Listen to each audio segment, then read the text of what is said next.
If you've been watching my videos, by now you have a pretty good idea of what I'm doing in each of these steps. So I'm just going to let you watch the video, and if I'm doing something a little different or something I'm going to point out, then I'll make a comment. If you have any questions about anything in the video, feel free to ask. Just post a question and take note of where it is in the video on the timeline. I'll be happy to answer any questions.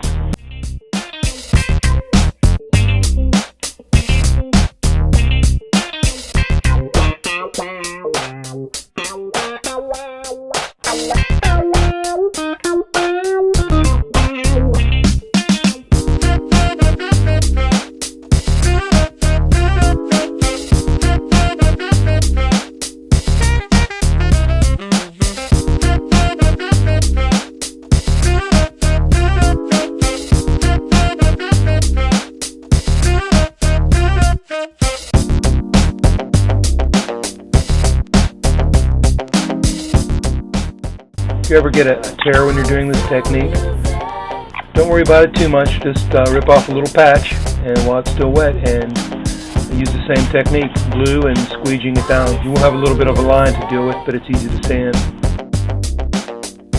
Besides the vertical and horizontal stabilizers on the rear, this part of the tail is the only part that I actually reinforced with the fiberglass and paper.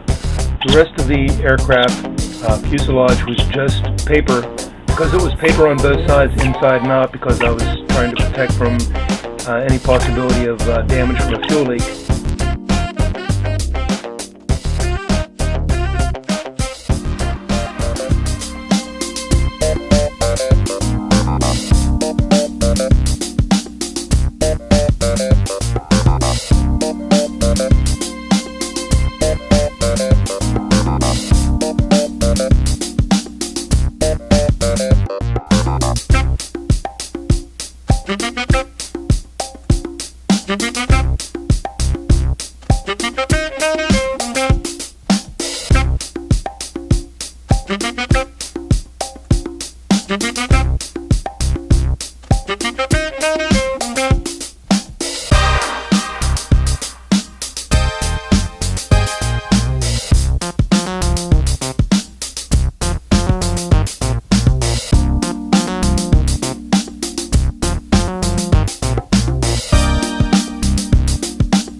I used a piece of wire just to get a nice rounded edge, and then I glued the wire in place,